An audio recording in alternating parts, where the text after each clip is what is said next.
परम पूज्य श्री साहिब जी, मंगलमय पूजनीय संत समाज,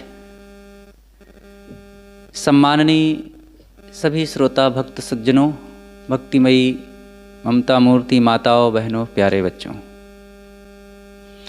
पारक सिद्धांत हमारा क्या मानता है? सद्गुरु कबीर साहब के जो विचारों के मूल सूत्र हैं, कबीर दर्शन के जो आधार सूत्र हैं, वे सब क्या हैं? इन बातों पर आज थोड़ी सी कुछ चर्चा होगी। जैसे कि जगत, अवतार, अद्वैतवाद, आत्मा, जीव, वनस्पति, पुनर्जन्म, कर्म फल भोग, स्वर्ग आदि इन विषयों पर पारक सिद्धांत क्या अपना विचार रखता है? क्योंकि पारक सिद्धांत जो सद्गुरु कबीर साहब का दिया हुआ एक खास ठोस वैज्ञानिक चिंतन रखता है, वो दुनिया वालों से कुछ हट करके है। यहाँ पर तर्क और प्रकृति के अनुकूल कोई विचार रखा जाता है। ऐसा नहीं कि लोग जो मान रहे हैं और जो हमारे सुविधाओं के लिए अनुकूल है उसी को हम थोप दें।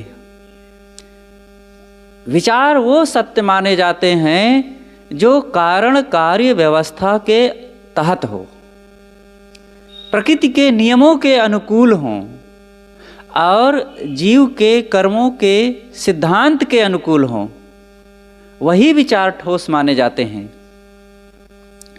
तो जगत क्या है? जगत पर पारक सिद्धांत क्या विचार देता है?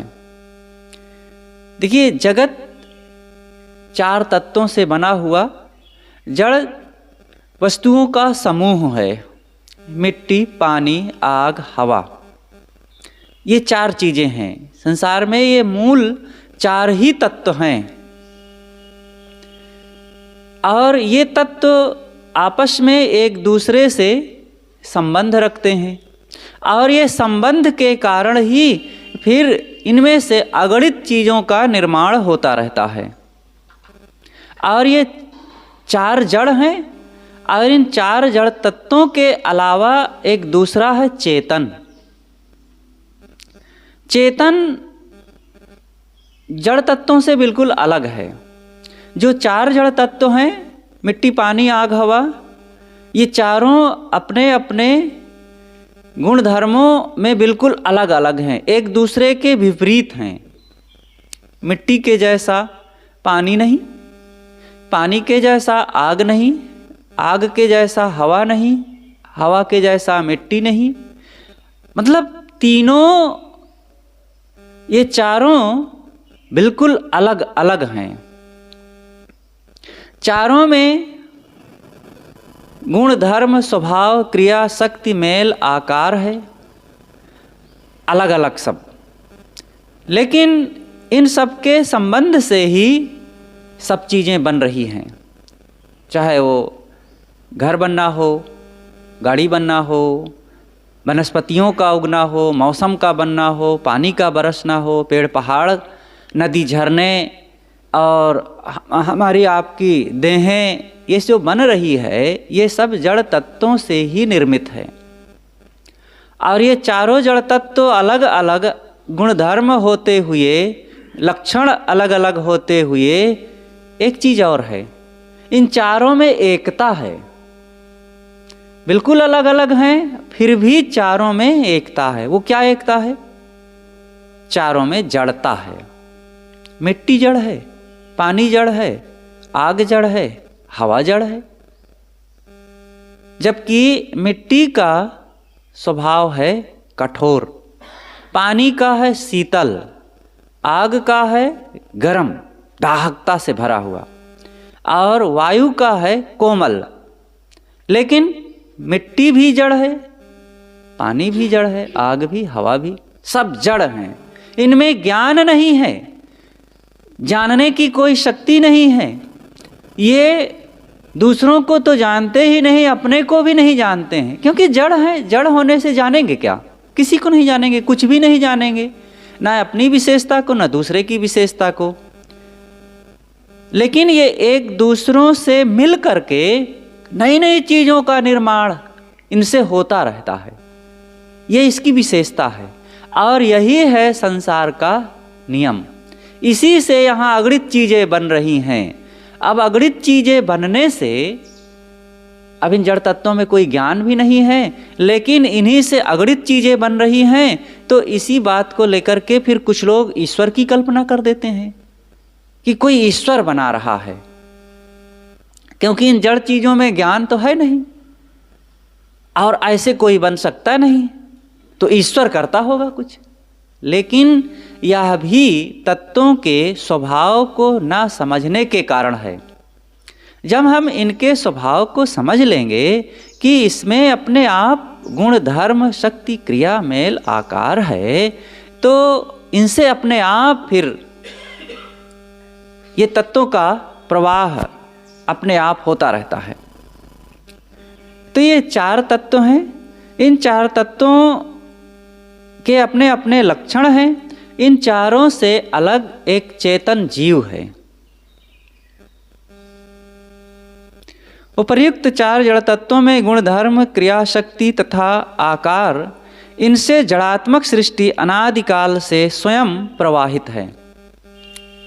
जड़ात्मक सृष्टि, एक जड़ात्मक सृष्टि और दूसरी है जड़ चेतनात्मक सृष्टि। जड़ से अनेक चीज़ों का निर्माण होता है और दूसरी है जड़ और चेतन मिलकर के नई नई चीज़ों का निर्माण होता है। अब जड़ात्मक सृष्टि क्या है? जैसे बादलों का बनना, बिजली का चमकना, नदियों का बहना, पानी का बरसना, पर्वतों का बढ़ना, कोयला, तेल, सोना, चांदी, अभ्रक आदि का बनना, यह सब जड़ तत्वों के आपसी संयोग से स्वतः होता रहता है। लेकिन ये जड़ात्मक सृष्टि से जड़ चेतनात्मक सृष्टि कुछ अलग है। ये चेतन जीवों द्वारा तत्वों से नई नई चीज़ों का निर्माण होना, जैसे कि पक्षी का घोंसला बनाना, चूहे का बिल बनाना और मनुष्यों द्वारा नाना प्रकार की चीज़ें बनाना, तो ये सब जड़ चेतनात्मक सृष्टि है। तो इस प्रकार से अनादिकाल से जड़ चेतनात्मक सृष्टि चल रही है। जो जीव स्वरूप ज्ञान को प्राप्त कर जड़ वासनाओं को त्याग देंगे, उनका जन्म मरण प्रवाह सर्वदा के लिए सर्वथा बंद हो जाएगा। जो जीव स्वरूप ज्ञान को प्राप्त कर जड़ वासनाओं को त्याग देंगे, उनका जन्म मरण प्रवाह सर्वदा के लिए, सब समय के लिए बंद हो जाएगा। शेष जीव यहाँ पर अपने अपने कर्म प्रवाह से यहाँ सदैव बने रहेंगे और जो अपनी वासनाओं को पूरी तरह से त्याग देंगे वो मुक्त हो जाएंगे। सदगुरु कबीर ने कहा है, तहिया हम तुम एकै लोहु एकै प्राण व्यापै मोहु, एकै जनी जना संसारा कौन ज्ञान से भयो निनारा। ये सृष्टि को कोई बनाने वाला थोड़े आया है, ये अनादिकालीन स्वतः प्रवाहित सदा से चली आ रही है। साहब कहते हैं कि उस समय ना धरती थे, ना आसमान थे, ना रक्त थे, ना वीर्य थे और ना अन्य कोई चीज़ें, तब फिर इस संसार को कौन ला दिया? उसको लाने वाला ये तत्वों के अपने गुणधर्म हैं, स्वतः हैं, कोई व्यक्ति नहीं लाता है। यदि वायु जल आदि नहीं थे तो उस समय सृष्टि किसने उत्पन्न कर दी? तात्पर्य यह है कि पवन पानी आदि सहित सृष्टि अनादि से है। दूसरी बात है अवतार। अवतार क्या है? अवतार का तात्पर्य है नीचे उतरना। 2 चीज़ें होती है, एक होता है अवतारवाद और दूसरा होता है उत्तारवाद। अवतार का मतलब होता है ऊपर से नीचे आना और उत्तार का मतलब होता है उत माने ऊपर उठना, नीचे से ऊपर जाना। तो हमारे हिंदू समाज में या कहें दुनिया के ये समस्त धार्मिकों में अपनी अपनी कुछ मान्यता है। तो ये हिंदू समाज मानता है कि एक परब्रह्म परमात्मा जो सर्वशक्तिमान, सर्वज्ञ, सर्वव्यापक और सब कुछ कर सकने वाला है, वह बहुत महान है और वो अपने गुणों को घटा करके ऊपर से नीचे आ गया, उसको कहते हैं अवतार। ये अवतार केवल एक मनुष्य के मन की कल्पना है। अवतार आकर के यहाँ पर लोगों को सुधारते हैं और संसार की व्यवस्था को ठीक से चलाते हैं। लेकिन जब इसको तर्क की कसौटी से और जड़ चेतन के गुणधर्मों के अनुसार जब इसको कसा जाता है तो ये बात खरी नहीं ठहरती है। कोई परमात्मा है जो सर्वशक्तिमान है, सर्वज्ञ है, सर्वव्यापक है, फिर वो संसार को सुधारने के लिए, यहाँ पाप ताप को मिटाने के लिए, अत्याचारियों का विनाश करने के लिए एक देह धर करके आवे और यहाँ भटके और फिर पकड़ पकड़ के एक एक जन को मारे और ठीक करे। ये तो सर्वज्ञ, सर्वशक्तिमान, सर्वव्यापक भगवान का एक मजाक हो गया ना। वो कैसा सर्वज्ञ है, कैसा सर्वव्यापक है और कैसा सर्वशक्तिमान है जो यहाँ आकर के एक देह धर करके और इधर उधर भटके और तब लोगों को खोज खोज करके मारे और ठीक करे। अरे जो सर्वशक्तिमान है वो तो सब जगह विराजमान है ना। तमाम जड़ और चेतन के कण कण में या व्यक्ति व्यक्ति के मन में वो समाया हुआ है और वो जहाँ है वहीं से सबकी बुद्धि को ठीक कर दे और बदल दे और यहाँ सब ठीक हो जाएगा। पहली बात तो जो एक कल्पना यह है कि वो एक ईश्वर है, परमात्मा है और वो सर्वशक्तिमान है, सर्वत्र है, सर्वज्ञ है और सर्वव्यापक है, यही बात व्यर्थ है, महाझूठ है। कोई ऐसी शक्ति है ही नहीं है। और दूसरी बात, फिर वो अपने गुणों को घटा करके कोई देह धारण करके आता है अवतारी पुरुष, ये अपने आप में एक अवैज्ञानिक बात है। ये अपने आप असिद्ध हो जाता है कि कोई अवतारी नहीं है। जो लोग कहते हैं कि एक बार एक सज्जन से चर्चा हो रही थी, हमारे पूर्व आश्रम की चर्चा है, इस पर पढ़ना लिखना मनन करना बचपन से कुछ होता रहा।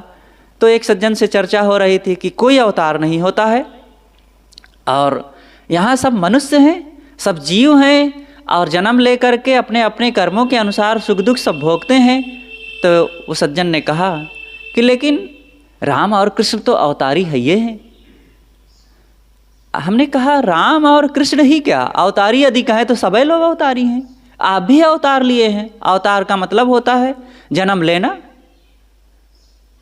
अब अगर कहा जाए कि राम और कृष्ण, तो किस आधार पर अवतारी हैं? जो एक कल्पना है अवतारवाद की, क्योंकि वो जन्म लेकर के वो भी यहाँ आकर के दुख भोग रहे हैं और जहाँ तहाँ भटक रहे हैं, खोज रहे हैं, पकड़ रहे हैं अपने शरीर निर्वाह के लिए, अपने परिवार के लिए, अपने पत्नी बच्चों के लिए और अपने जीवन निर्वाह के लिए अनेक तरीके से वो भी सुख दुख भोगते हुए और जहाँ तहाँ आते जाते दौड़ते भागते, कहीं निराश होते हैं तो कहीं एकदम दुखी हो जाते हैं, कहीं खुश हो जाते हैं। एक कैसा अवतार है? कुछ नहीं, कोई ऐसा अवतार नहीं है जो पौराणिकों ने कल्पना कर रखी है। अवतार का मतलब बस इतना ही है कि जन्म लेना, और यहाँ सभी मनुष्य जन्म लेते हैं। हाँ, इसी में जो एक उत्तारवाद की बात आई है वो वैज्ञानिक है। उत्तार का मतलब होता है ऊपर उठना। उत माने होता है ऊपर उठना।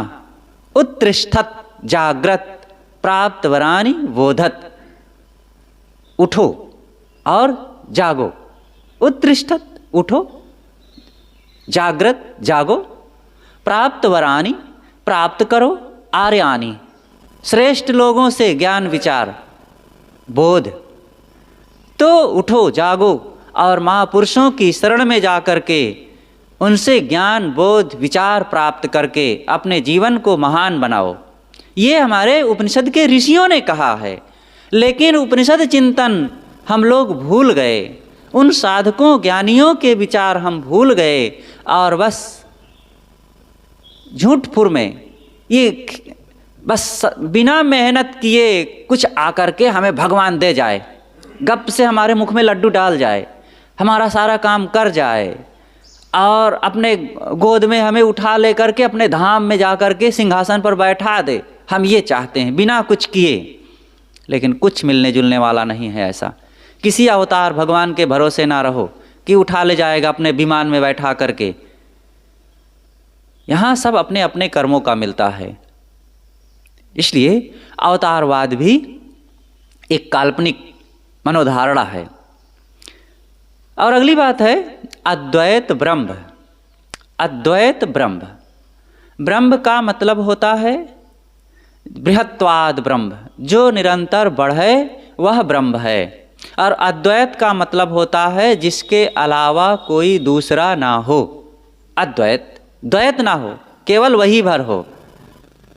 तो ये विचार एक तरीके से किया जाए तो बहुत बढ़िया है कि चेतन आत्मा में और कोई नहीं है दूसरा चीज, वो अपने आप अखंड, अविनाशी, एकरस, नित्य, जागृत और ज्ञान स्वरूप, पूर्णत्व और आप्त काम, प्राप्त काम, निष्काम, अखंड अविनाशी चेतन आत्मा है और उसके अपने आप में कुछ भी नहीं है। ये एक अद्वैत ब्रह्म कहा जाए और उसी में ज्ञान, विवेक, विचार की रश्मियाँ निकलती हैं देह धारण करने पर। जब देह रहती है, देह भाव से उसी एक ज्ञान स्वरूप आत्मा में जब वो इंद्रियों के माध्यम से संसार को देखता है तो अनेक प्रकार के अनुभव उत्पन्न होते हैं। तो हम इस तरीके से अगर कहें तो ये अद्वैत ब्रह्म ठीक है। कोई चारित्रिक दुर्बलता ना हो, कोई कमजोरी ना हो, कोई अबोध, अज्ञान, मलिनता और इंद्रियों की चंचलता का ना होना और अपने आप स्वरूप में रहना, ये अद्वैत ब्रह्म बहुत बढ़िया है। लेकिन अद्वैत ब्रह्म एक अवधारणा बन गई है, एक सिद्धांत लोगों ने बना रखा है कि एक ऐसा आत्मा है जिसके अलावा कुछ नहीं है संसार में। ना मिट्टी है, ना पानी है, ना आग है, ना हवा है और ना कोई व्यक्ति है, ना पशु है, ना नदी, चांद, सितारे, धरती, आसमान, ये चीज़ों की बहुलता, ये सब कुछ भी नहीं है संसार में, केवल एक आत्म अस्तित्व मात्र है। अब ये धारणा किसी को क्या अनुभव होता है ऐसा कि एक ही चीज़ है? अगर एक ही चीज़ है तो किससे कह रहे हैं ये अद्वैतवादी लोग आत्मज्ञान का उपदेश, अद्वैत ब्रह्म का उपदेश? किसी से कह रहे हैं, इसका मतलब है कहने वाला अलग है, सुनने वाला अलग है और कुछ कह रहे हैं वो विषय भी अलग है। इसमें अपने आप ये त्रैतवाद हो गया, अद्वैत नहीं द्वैत हो गया, नहीं त्रैत भी हो गया। और फिर जो अद्वैतवादी हैं वो भी अपने चेलों को, अपने भक्तों को पत्र लिख करके कागज में लिखते हैं कलम से और मन में विचार करके वो बात लिखते हैं और फिर चेला को लिखते हैं, भेजते हैं। अपने आप ही बहुत वाद हो गया, अद्वैत कहाँ रह गया? इसलिए ये बात बिल्कुल काल्पनिक है, अतिवाद है। आत्मा के शुद्ध स्वरूप को समझने में गड़बड़ झाला करना और उसके एक जो अंग है आत्मा के अस्तित्व की गरिमा है उसका अतिवाद कर देना। अतिवाद ना करो, जो जैसा है उसको उसी ढंग से जब विचार करेंगे तब आत्मा के रहस्य को समझ पाएंगे। जैसे कि बासमती चावल महंगा होता है, अब ये तो बात ठीक है कि बासमती चावल महंगा होता है, लेकिन अब कोई कहे कि बासमती चावल 1 तोला खरीदने के लिए 1 लाख रुपया देना पड़ेगा, ये महंगाई का अतिवाद कर देना है। है ना? ऐसा नहीं है, महंगा है, लेकिन वो अन्य चावलों की अपेक्षा महंगा है। और ना कि वो सोना से भी महंगा है, चांदी से भी महंगा है, हीरा से भी महंगा है। और 1 तोला खरीदना है तो 1 लाख नहीं 1 करोड़ रुपया देना पड़ेगा। अरे हर चीज़ की अपनी एक गरिमा होती है, उतना उसका अपना एक महत्व होता है, उतने उसकी कीमत को बढ़ाओ। आत्मा की वैसे कीमत है बहुत बड़ी। आत्मा के जैसा कुछ नहीं है और आत्मा के समान कुछ नहीं है और आत्मा से बढ़कर के कुछ है ही नहीं है। लेकिन अब आत्मा को हम जड़ तत्वों में मिला दें, आत्मा के अलावा जड़ तत्व भी नहीं है और सब कुछ नहीं है, ये आत्मा के लिए भ्रम पैदा करना है। और फिर तो लोग यही भी कहने लगेंगे कि जब आत्मा के अलावा और कुछ नहीं है तो ये सब दिख रहा है तो क्या है? कहे सब आत्मस्वरूप ही है। अच्छा, जब सब आत्मस्वरूप है तो यहाँ जो कुछ काम हो रहा है, कोई दयावान है, कोई क्षमावान है, कोई विनम्र है, कोई भक्तिवान है, और कोई चोर है, कोई हिंसक है, कोई दुराचारी है, कोई व्यभिचारी है, कोई हत्यारा है, कि सब आत्मस्वरूप है। अरे ये तो सब मिला देना हुआ। अब सब मिला देने से जो आत्मा की गरिमा है वो भी हमने मिटा दिया। तो अद्वैतवादियों ने जो आत्मा की एक कल्पना की है वो आत्मा के महत्व को बढ़ाते बढ़ाते बल्कि उसके महत्व को मिटा डाले। क्योंकि जो आत्मा अविनाशी अखंड एक रस आत्म स्वरूप है और मेरा अपना निज स्वरूप है और उसको सारी मलिनताओं से सारे दोष दुर्गुणों से निकाल करके स्वरूप में लीन होना और अपने कर्मों को पवित्र करना, सारी इंद्रियों की पवित्रता अपना करके मुक्त होने की रहनी अपना लेना, ये कितना महान विचार है। लेकिन जब हम जड़ चेतन एक मिला देंगे अद्वैत की कल्पना करके तो उस आत्मा को मानो हम गाली दे रहे हैं। इसीलिए सदगुरु कबीर ने कहा है, एक कहो तो है नहीं, दो कहो तो गारी, है जैसा रहे तैसा कहें कबीर बिचारी। एक अगर कहूँ तो है नहीं, एक नहीं अनेक है, नाना चेतन है, नाना चेतन है, बहुत से मनुष्य हैं और सभी मनुष्यों का अपना स्वरूप है चेतन आत्मा, वो सबके अंदर में है और सबका अपना एक स्वरूप है। ये बहुत हो गए। और नाना प्राणी और भी हैं, पशु पक्षी कृमि कीट आदि हैं। और केवल प्राणी चेतन ही नहीं है, यहाँ और भी जड़ तत्व भी हैं, मिट्टी पानी आग हवा है और उसके विभिन्न कार्य हैं। तो एक कहाँ है? तो अनेक हैं। सदगुरु कबीर ने इसी के लिए कहा है, झगड़ा एक बढ़ो राजा राम, जो निर्वारे सो निर्वाण, ब्रह्म बड़ा कि जहाँ से आया, वेद बड़ा कि जिन उपजाया, ई मन बड़ा कि जही मन माना, राम बड़ा कि राम ही जाना, भ्रमि भ्रमि कबीरा फिरे उदास, तीर्थ बड़ा कि तीर्थ का दास। साहब कहते हैं एक बहुत बड़ा झगड़ा है, विवाद है कि एक आत्मा है कि अनेक हैं। अगर एक आत्मा है तो कौन किससे क्या कह रहा है? आचार्य विनोबा भावे ने लिखा है, अद्वैतवाद यानी अचूक द्वैत सिद्धि। बड़ा बढ़िया मजाक करते हुए उन्होंने कहा है, अद्वैतवाद कहना कि एक आत्मा के अलावा और कुछ नहीं है, तो ये तो वैसे ही हो गया जैसे अचूक द्वैतवाद की बात करना। और ये द्वैत इसी में अपने आप सिद्ध हो जाता है अद्वैत कह देने वाले के इस शब्द से ही, क्योंकि कहना भी कैसे होगा? जहाँ अद्वैत होगा वहाँ कहने की कोई बात ही नहीं होगी। और फिर कहेंगे तो शरीर होगा, शरीर में जुबान होगी और जुबान में दांत होगा और दांतों को हवा से संपर्क होगा, तभी तो कहेंगे अद्वैत। ये सब बहुत वाद हो गए। एक बार गुरुदेव जी काशीवास कर रहे थे, जब वे विशेश्वर प्रेस में रहते थे, बाबू बैद्यनाथ प्रसाद और बाबू गोपाल दास जी के उस प्रेस पर, तो पास में मैदागिन पार्क था। तो शाम को घूमने के लिए वहाँ समय समय से चले जाते थे। तो उस पार्क में अद्वैत ब्रह्मवादी लोग 8, 10, 15 कभी कभी आकर के आपस में चर्चा करते थे। अद्वैत सिद्धि पर आपस में वे विचार कहते थे। तो बीच बीच में कहें मैं शुद्ध ब्रह्म हूँ, और बीच बीच में वो बोलें अद्वैत सिद्धि के लिए मैं शुद्ध ब्रह्म हूँ, और फिर चर्चा करें और फिर उसके बाद बीच बीच में बोल दें मैं शुद्ध ब्रह्म हूँ। ऐसे वो अद्वैत सिद्धि कर रहे थे।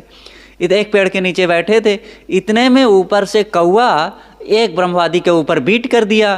क्या अरे ये कौवा बीट कर दिया। तो दूसरा कहता है अरे सब ब्रह्म स्वरूप ही है, कहाँ कौवा कहाँ बीट कहाँ और कुछ, ब्रह्म के अलावा कुछ है नहीं। तो कहते हैं अरे भाई व्यवहार है, व्यवहार में तो कहना ही पड़ेगा। देखो अब वहाँ व्यवहार भी आ गया, कौवा भी आ गया, बीट भी आ गई, अब उनको गंदगी भी लगने लगी। ऐसे कुछ होते हैं प्रपंची। और ये अद्वैत ब्रह्म की सिद्धि के चक्कर में लोग कितना गड़बड़ घोटाला करते हैं। एक अद्वैत ब्रह्मवादी बन करके आया और कहे मैं केवल ब्रह्म स्वरूप रहता हूँ, मुझ में कुछ नहीं, दूसरा कुछ दिखता ही नहीं, केवल एक ब्रह्म दिखता है।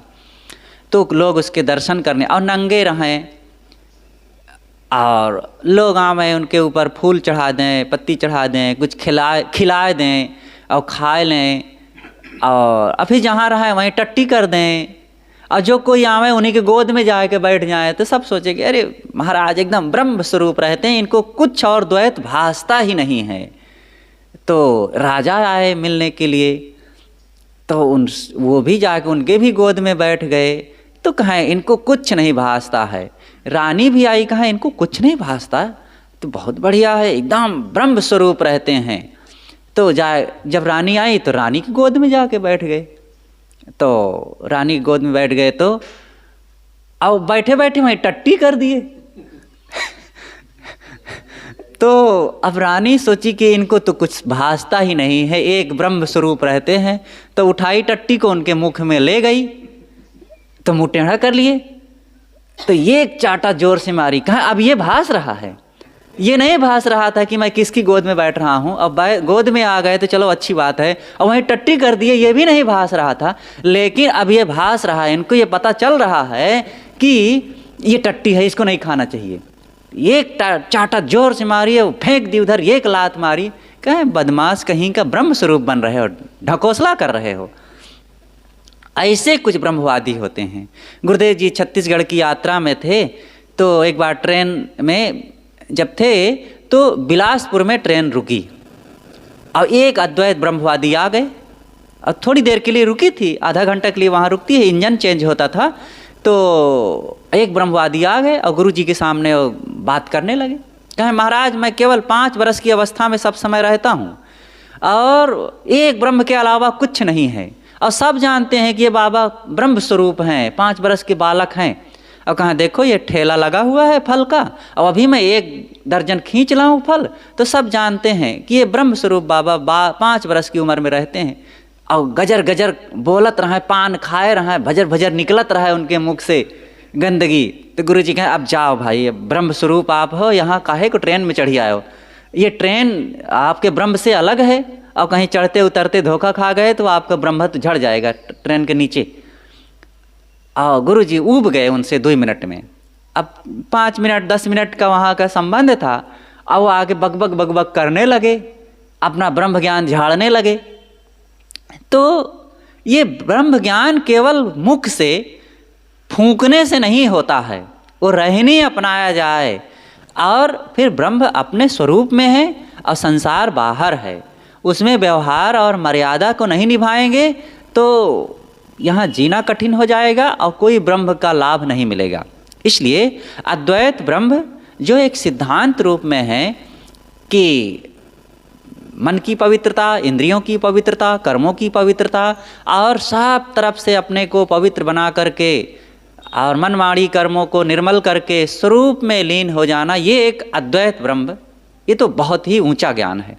लेकिन जड़ चेतन एक मिला देना और कह देना कि कुछ है ही नहीं है, ये महा अंधविश्वास है और अज्ञान का ज्ञान है। अगली बात है आत्मा। आत्मा क्या है? जब हम ये कहते हैं कि आत्मा वो ही ब्रह्म है जो अद्वैत ब्रह्म है, तब पारखी लोग यहीं पर आत्मा से दूर हो जाते हैं, क्योंकि वे लोग आत्मा का अर्थ ये मानते हैं कि जड़ चेतन अभिन्नवाद, मैं आत्मस्वरूप हूँ। वास्तव में आत्मा का अर्थ होता है अपने आप परिनिष्ठित चैतन्य आत्मा, ये आत्मा का अर्थ है। लेकिन आत्मा को लोगों ने जड़ चेतन अभिन्न बना दिया है, वहाँ आत्मा शब्द का त्याग कर देना पड़ता है फिर। इसीलिए पारखी संत इस आत्मा शब्द से हट जाते हैं।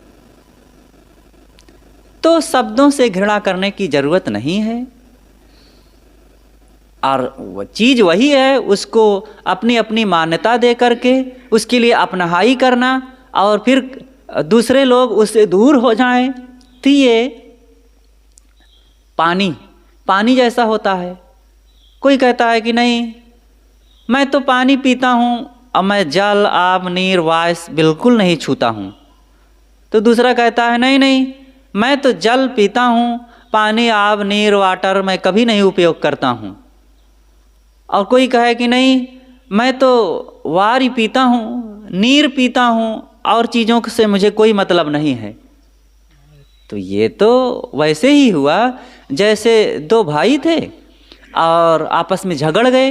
एक ने कहा कि 6 4 10 और दूसरे ने कहा 8 2 10, और दोनों आपस में टकरा गए और बाप के पास गए। कहा देखिए पिताजी ये कहता है 6 4 10, कहे देखिए पिताजी ये कहता है 8 2 10। अब इसी को लेकर के आपस में खूब लड़ रहे थे। तो पिता ने कहा कि बेटा तुम दोनों मूर्ख नहीं हो, मैं ही मूर्ख हूँ जो तुम दोनों जैसे मूर्ख को पैदा किया हूँ।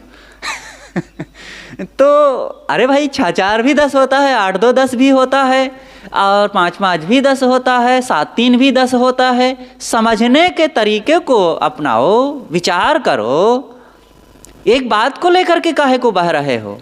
ऐसे ही आत्मा शब्द से कुछ लोग नफरत करने लग गए, तो नफरत करने से काम नहीं होता है। यहाँ पर आत्मा जो सबके अंदर में बैठा हुआ जानियो जनैया चैतन्य है, जो शरीर को भी जानता है, इंद्रियों को भी जानता है, और अंदर में उठने वाले नाना संकल्प विकल्पों को जानता है, और जड़ चेतन बाहर अनेक विभिन्न संसार जो पेड़ पहाड़ नदी झरने पशु पक्षी कृमि कीट आदि से भरा हुआ, इन सब को जानने वाला वही आत्मा तो है। उसी को चेतन कहो, आत्मा कहो, जीव कहो, सोल कहो और ब्रह्म कहो, बात एक है। नदी एक घाट बहुतेरा। अब एक नदी है, घाट अनेक हो गए हैं, लेकिन किसी भी घाट से आप नदी को पार कीजिए, आप स्थान को लेकर के शब्द को लेकर के काहे को उलझ रहे हैं। अगली बात है जीव। कुछ लोग जीव से नफरत करते हैं कि जीव तो साधारण होता है, और जीव उसे कहते हैं जो बंधनों में लिपटा हुआ हो, विषयों में लिपटा हुआ, वो जीव है। लेकिन अलग ओछी परिभाषा नहीं करना चाहिए। जीवतीत जीवः, देखो जीव का जो परिभाषा की गई है, हमारे शास्त्रकारों ने जो किया है, जीवतीत जीवः, जो सदैव जीवित रहे उसे जीव कहते हैं। अब कितनी महान परिभाषा है ये, एक शब्द में ही कितनी उसकी गहराई समाई हुई है। जो सदैव जीवित रहे, जिसका अंत कभी ना हो, जो एकरस अविनाशी अखंड हो, वह जीव है।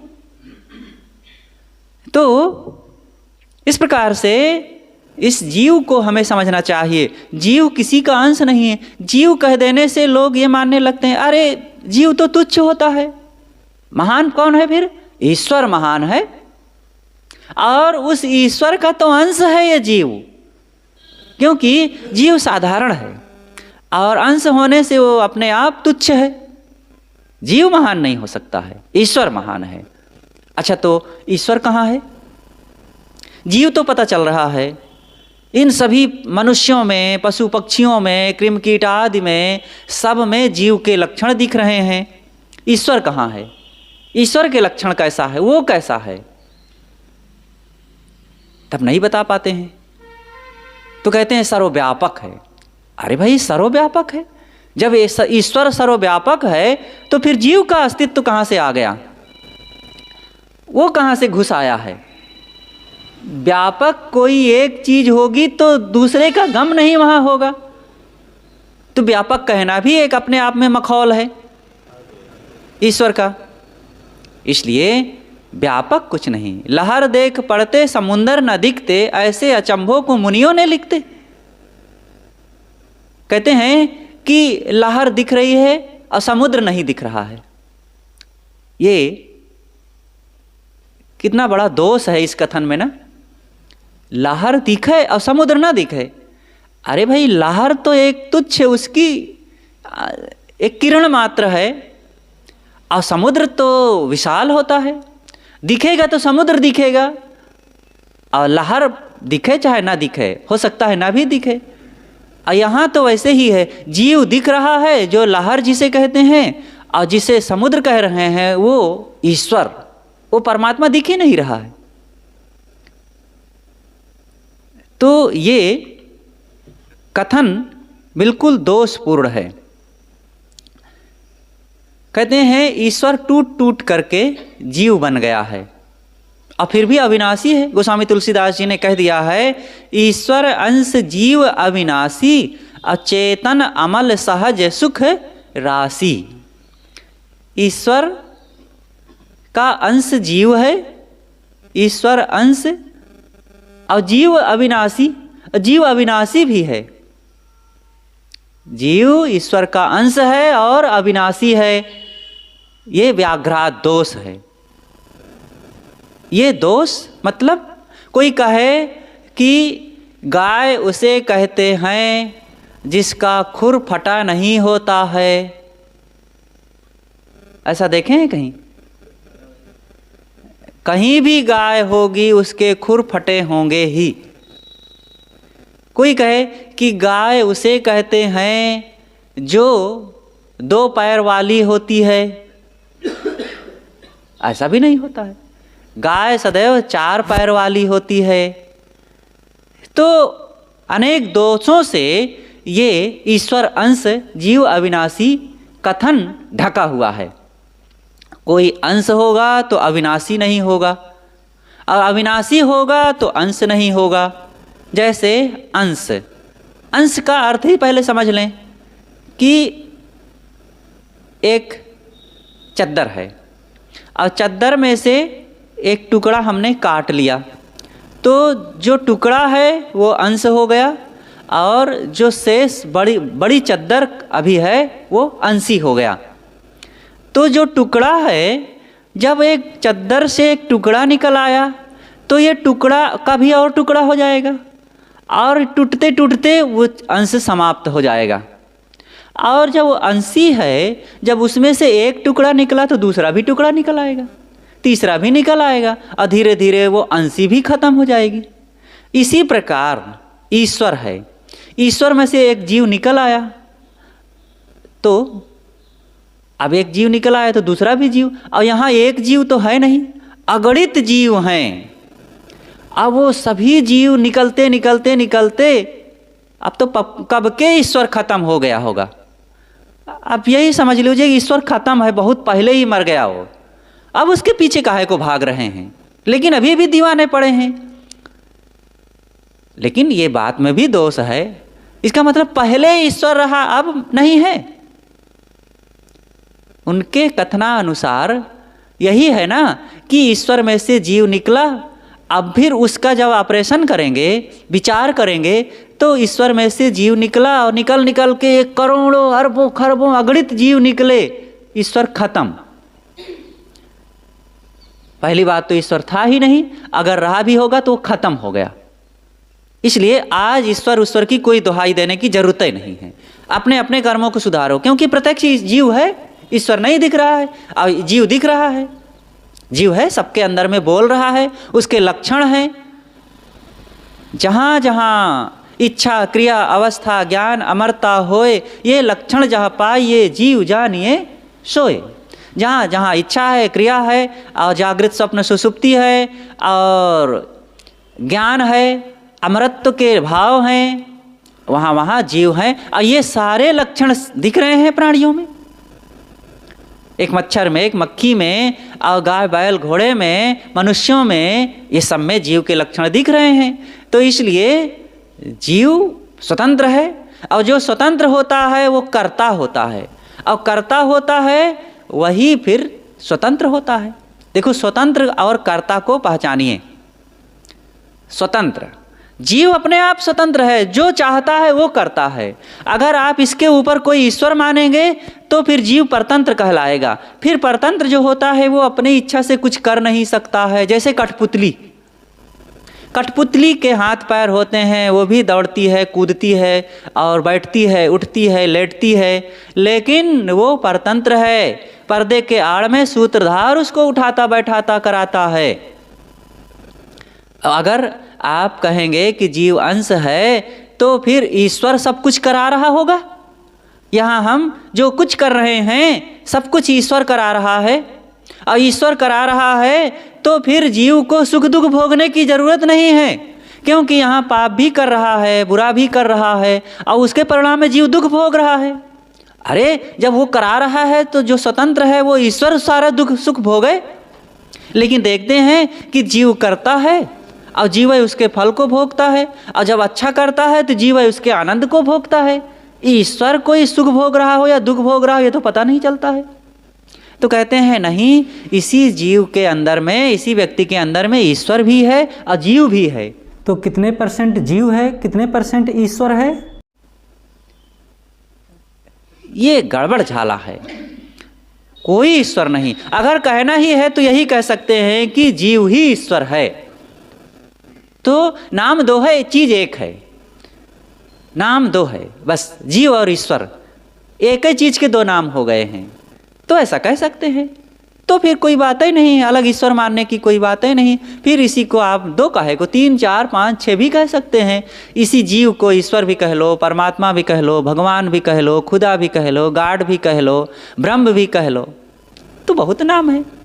एक जीव के अनेक नाम हैं, ये होता है। तो जीव स्वतंत्र है। देखो, हम लोग अपने अपने ढंग से सोच सोच के करते हैं काम ना। अगर कोई हमारे ऊपर होता तो वो करवाता, और फिर वो करवाता तो हम यहाँ स्वतंत्र। फिर अगर हम ईश्वर के गुलाम हैं तो यहाँ ध्यान साधना करने की कोई ज़रूरत नहीं है, कर्म सुधार की कोई ज़रूरत नहीं है। और चाहे ध्यान साधना, ज्ञान, विवेक, विचार करो, और चाहे चोरी, हिंसा, दुराचार, पापाचार, व्यभिचार करो, कोई दोनों में अंतर नहीं है फिर, क्योंकि सब तो ईश्वर करा रहा है। और जो होगा वही भोगेगा, वही जानेगा, उसका सुख दुख वही भोगेगा, पाएगा। लेकिन ऐसा नहीं है। यहाँ हम अच्छा करते हैं तो अच्छे की खुशी और आनंद मिलता है, बुरा करते हैं तो बुरे का दुख और क्लेश मिलते हैं। तो इससे पता चलता है हमने किया, हम ही उसके फल को भोग रहे हैं। कोई ईश्वर नहीं है, ना करवाने वाला ना उसके परिणाम को भोगने वाला। जीव स्वतंत्र है। इसलिए जीव को अपनी गरिमा, अपने कर्म, अपने विचार, जीवन को सुधार करके करना चाहिए। और ये मानव जीवन में ही ये स्वतंत्रता और सुधार करने की संभावना है। अन्य जो जीव हैं दूसरी खानियों में, वहाँ पर विवशता है। अपने पूर्व कर्मों के अनुसार वे छोटी और नीच खानियाँ पाए हैं, इसलिए वहाँ पर वो जागृति नहीं है, वो मन की विशेषता नहीं है। इसलिए वहाँ पर स्वतंत्र चिंतन मनन करने की बात नहीं है। लेकिन हाँ, फिर भी वहाँ भी लक्षण दिखते हैं। जहाँ जहाँ सुख लगता है उधरे वो जाते हैं। एक चींटी होती है, उसके भी सामने बालू और शक्कर मिला करके रख दो तो वो शक्कर को ले लेती है, बालू को छोड़ देती है। एक मच्छर भी है, वो पत्थर में नहीं काटेगा, अथवा बाल में नहीं काटेगा, अथवा पैर के तलुआ में नहीं काटेगा। जहाँ कठोरता है वहीं काटता है, जहाँ पर उसे खून मिल सकता है। तो भी जानता है जीव के लक्षण वहाँ है। तो इस प्रकार से ये जीव स्वतंत्र है कोई इसके ऊपर ईश्वर नहीं है, कोई ब्रह्म नहीं है। हम स्वतंत्रतापूर्वक अपने कर्मों को करते हैं, इसलिए विचार करें और विचार करके अच्छे कर्म को अपनाएं ताकि शांति से जीवन को जिया जा सके। अगली बात है वनस्पति। वनस्पति कहते हैं जो बीजी असर से अथवा वनस्पतियों के एक के आधार पर दूसरी चीज़ों का निर्माण हो जाना, उसे वनस्पति कहते हैं। वनस्पतियाँ विभिन्न प्रकार की होती हैं, लताएं, गुल्म, पौधे और जो पानी में रहने वाले, सूखे में रहने वाले, छोटे और बड़े, मौसमी, अनेक प्रकार के वनस्पतियाँ होती हैं और समस्त वनस्पतियाँ निर्जीव हैं। जगदीश चंद्र बसु ने कहा है, एक वैज्ञानिक हुए हैं, उन्होंने कहा है वनस्पतियों में लाइफ है किंतु सोल नहीं है, जीवन है लेकिन आत्मा नहीं है। जीवन है क्योंकि उनकी एक अवधि होती है, बीजी असर से तत्वों के संयोग से अपने बीजी काल क्रमानुसार वो उतने समय तक रहते हैं। अगर उनको जड़ तत्वों का संयोग मिल रहा है, पानी, हवा, मिट्टी, आग के संयोग मिल रहे हैं, तो जैसे गेहूं है, गेहूं की फसल है, उसको अपने संयोग मिलते रहेंगे तो वो 3, 3.5, अधिकतम 4 महीने तक फसल वो रहती है। 4 महीना भी शायद नहीं लगता। और उतने में वो चाहे जितना फिर संयोग देते रहो, तो संयोग देते रहने से वो आगे नहीं चलेगी। हाँ, अब बीचे में संयोग खत्म हो गया तो सूख जाएगी। बीचे में तत्वों के समस्त संयोग अगर खत्म हो गए तो बीचे में सूख जाएगी। तो ये वनस्पतियाँ तत्वों के संयोग और बीजी असर से बढ़ते हैं, इनमें जीव नहीं होता है। अब कुछ लोग कहते हैं कि नहीं, जीव होता है। जीव होता है तो क्यों होता है? जीव के लक्षण पहले हमें जान लेना चाहिए। जहाँ जहाँ जीव होता है वहाँ वहाँ 3 अवस्थाएं होती है। वनस्पतियों में कोई 3 अवस्थाओं का लक्षण है, जागृत, स्वप्न, सुषुप्ति, ये 3 अवस्थाएं हैं। तो वनस्पतियाँ कब जागती हैं, कब सोती हैं और कब सपना देखती हैं, कोई लक्षण नहीं है। इससे पता चलता है कि वृक्ष वनस्पतियों में जीव नहीं होता है, इनमें कोई ज्ञान भी नहीं है। ज्ञान नहीं है अपनाने की, पकड़ने की, छोड़ने की, कहने की, सुख दुख प्रकट करने की। कोई पेड़ पौधों को कुल्हाड़ी लेकर के काटने के लिए जाए तो वो देख करके घबराती नहीं है, डरती नहीं है। अथवा कोई पानी देने जाए तो खुश नहीं होती हैं। जिसमें जीव के लक्षण हैं, जानने के लक्षण हैं, तो उन प्राणियों को अगर खिलाओ पिलाओ तो उनमें कुछ खुशी के लक्षण प्रकट होते हैं, और उनको कुछ दुख दो तो भय अथवा रोष, क्रोध, उत्तेजना का भी प्रभाव आता है। लेकिन ऐसा कुछ नहीं है। और फिर वृक्ष वनस्पतियाँ और जीवधारियों में अंतर भी बहुत है।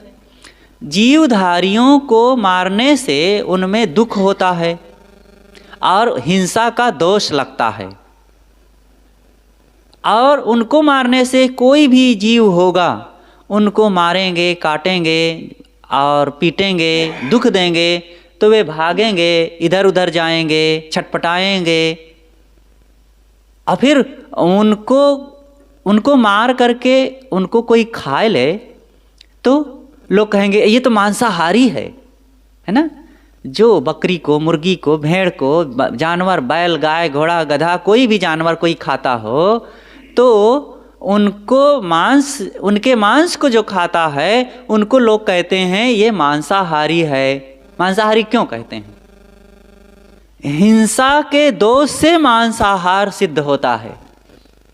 अगर जीवों को मारने से उनको खुशी मिलती और हिंसा ना कहलाता तो मांस खाने में कोई दोष ना होता। क्या हर्ज है? अरे मांस भी आदमी खा ले तो क्या हर्जा है, उससे भी कुछ फायदा होता ही है। डॉक्टर भी ऐसे कह ही देते हैं कि इससे ये विटामिन मिलती है, वो विटामिन, ये लाभ मिलता है। अब होता है, कुछ ना कुछ तो मिलता ही है। अब मिलने की बात है, कोई गोबर खाए, कचरा खाए, मल खाए तो भी कुछ ना कुछ तो होगा ही। तो अब कोई जानवरों को खाता है तो हिंसा के दोष के कारण उनको मांसाहारी कहा जाता है।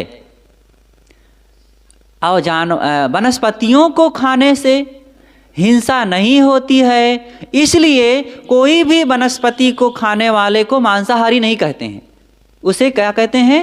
शाकाहारी। अगर वृक्ष वनस्पतियों में जीव होता तो पालक, गाजर, मूली, शकरकंद, परवर, बैगन, भांटा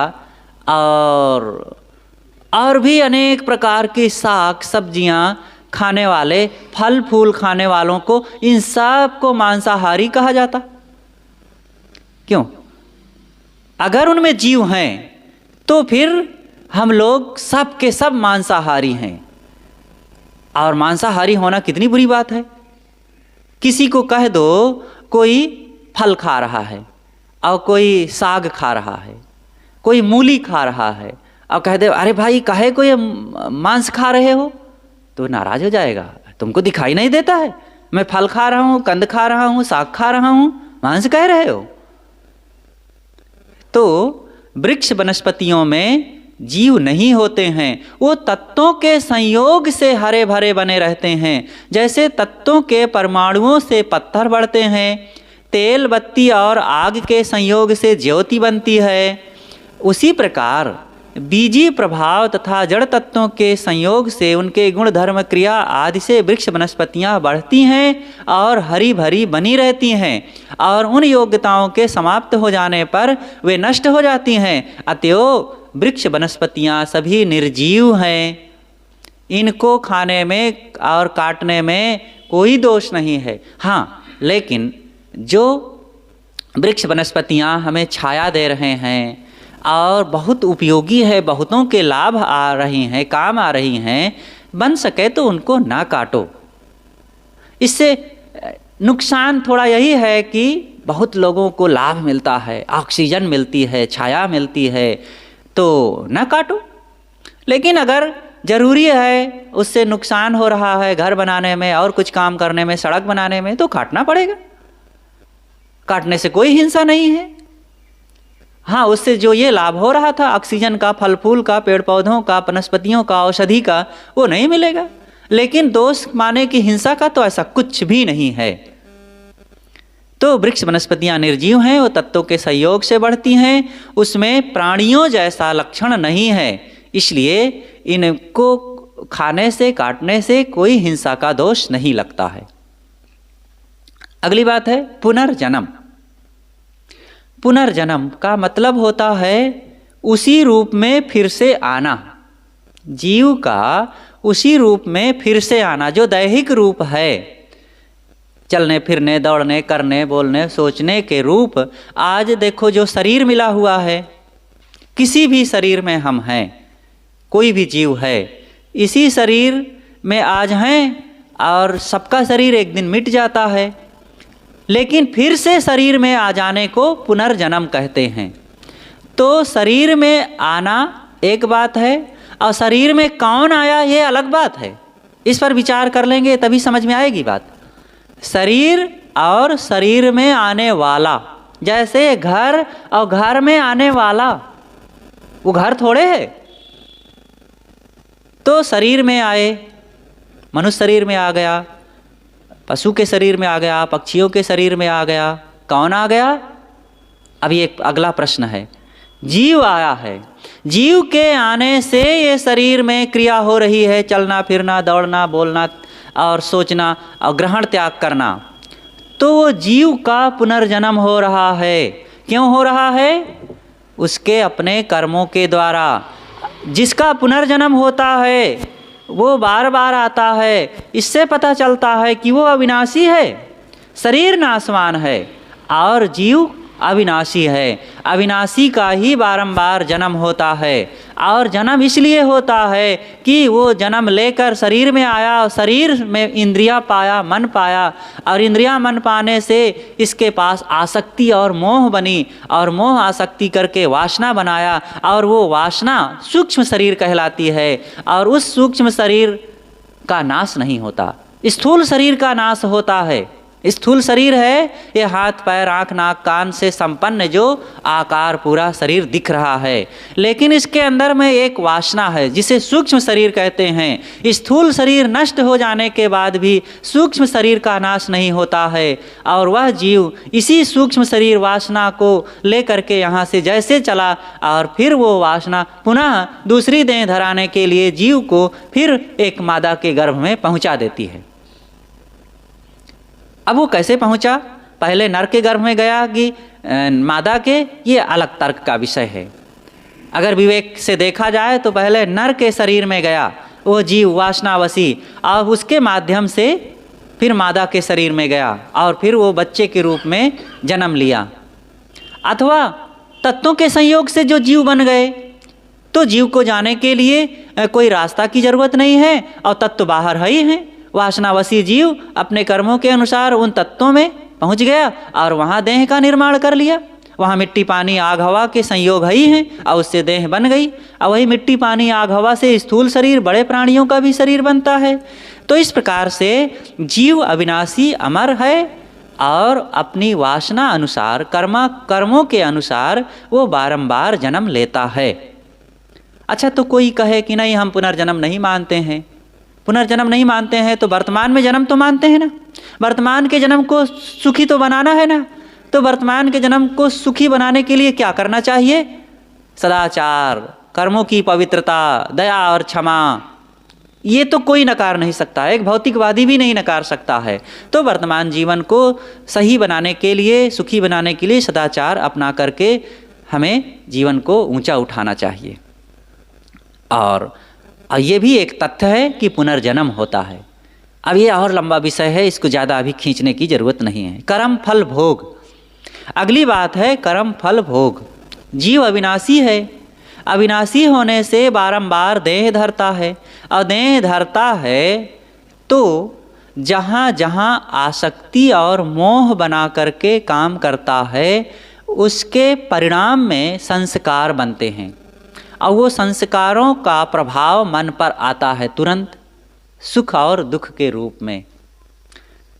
तो कर्मों के फल बनते हैं, और ये प्रभाव मनुष्यों में ज़्यादा आता है, अन्य प्राणियों में उतना ज़्यादा नहीं आता है। इसीलिए अन्य प्राणियों को भोग भूमिका कहा जाता है, भोग भूमिका, और मनुष्य जीवन को कर्म भूमिका।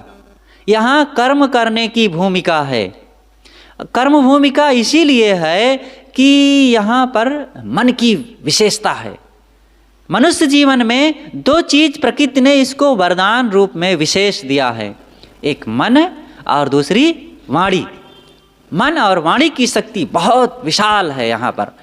तो खास रूप से हम मन कहें तो इस मन से सोच सोच करके देखो यहाँ पर क्या से क्या मनुष्य ने कर डाला है।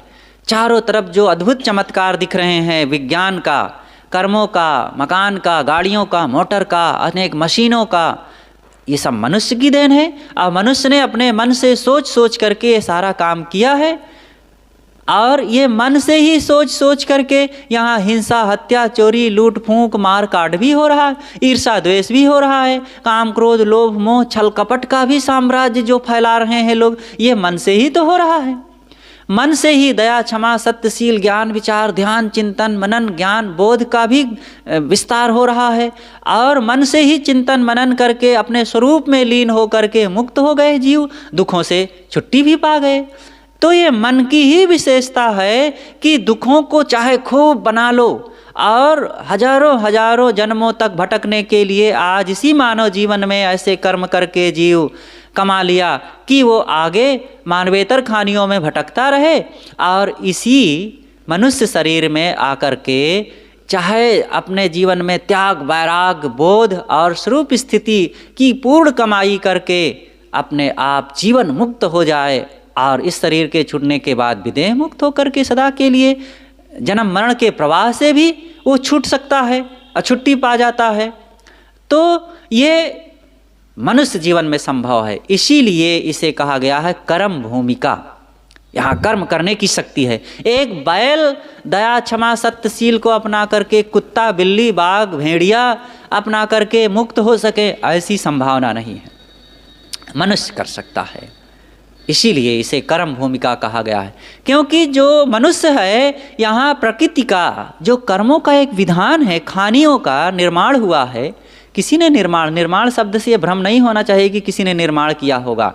ये जीवों के कर्मानुसार स्वतः अनादिकाल से 4 खानियों का प्रवाह चल रहा है, और इस प्रवाह में मानव जीवन स्वतंत्र है, विशेष है।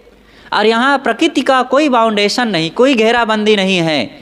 और पशुओं में एक बाउंडेशन है, एक घेरा है। प्रकृति ने उसको बांध दिया है कि कुत्ता कार्तिक में ही कामांध होगा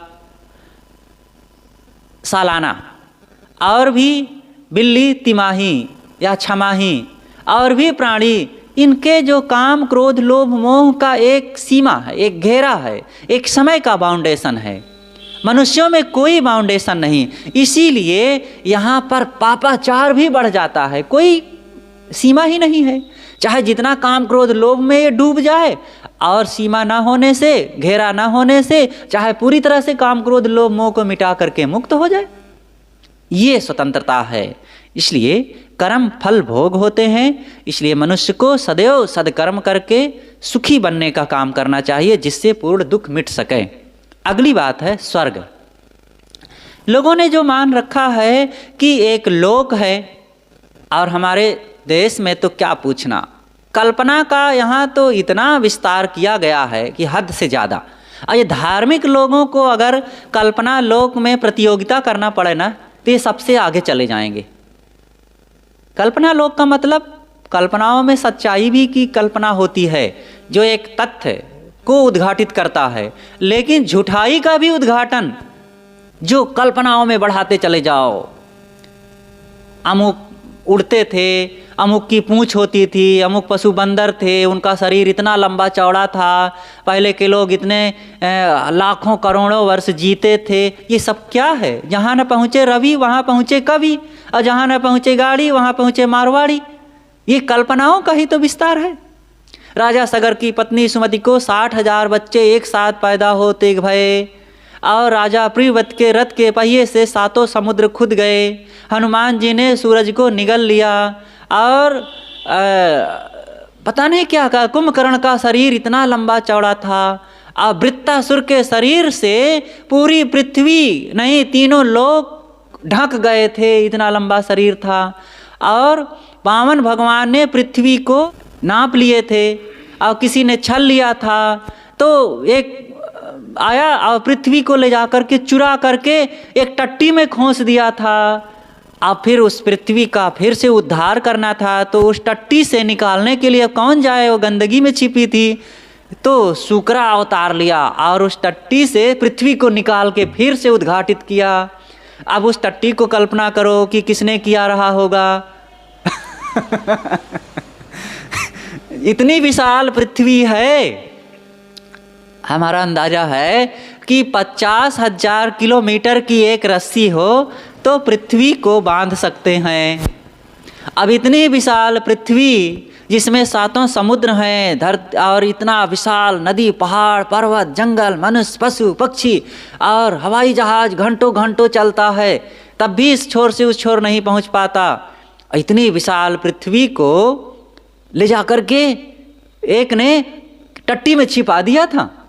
अब बताओ वो टट्टी कहाँ रखी थी और किसने किया होगा, और जो करने वाला कहाँ रहता रहा होगा, कहाँ से स्थान प्रस्थान, क्या खा करके इतनी बड़ी टट्टी किया था।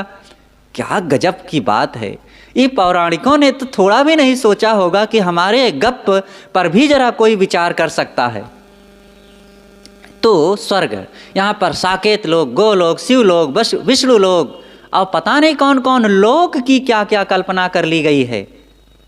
कोई ऐसा लोक नहीं है। तस्य आत्मायम लोकः, आत्मा ही स्वर्गलोक है, आत्मलोक ही अपना लोक है। इसलिए कोई बाहर लोक में जाने के लिए मत ललचाओ, कहीं जगह नहीं है, कोई ऐसा दो लोक धाम नहीं है, आप अपने स्वरूप में लौटो। स्वर्ग का मतलब ही होता है स्व और गा, स्वयं की तरफ गमन करना, लौट आना ही स्वर्गलोक है। और वह होगा मन इंद्रियों को पवित्र करके, कर्मों को सुधार करके, अपने संकल्पों को पवित्र करो और अपने स्वरूप को पहचान कर शांत हो, बस स्वर्ग में पहुंच गए। स्वरूप में लौटना ही पवित्र स्वर्ग है। और जो कल्पना का स्वर्ग है वो क्षीणे पुण्य मृत्युलोके विशंति, वे कल्पना की बात है। और दूसरी बात है कि अगर वहाँ कोई अपने पवित्र कर्मों के अनुसार पहुँच भी जाएगा तो कर्मों का फल भोग करके थोड़े दिनों में उस पुण्य कर्मों के संचय खत्म होने पर फिर आ जाएगा यही नरक में, फिर वही मलिनताओं में डूबा रहेगा। क्या स्वर्गलोक है? ये सुकर कुकर का जो सुख है वही स्वर्गलोक का सुख है।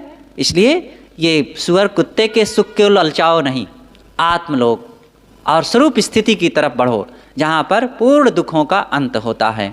तो आज की चर्चाओं का जो हमारा विषय था जगत, अवतार, अद्वैत ब्रह्म, आत्मा, जीव, वनस्पति, पुनर्जन्म, कर्म फल भोग और स्वर्ग आदि पर, तो बहुत ही मार्मिक विचार रहा।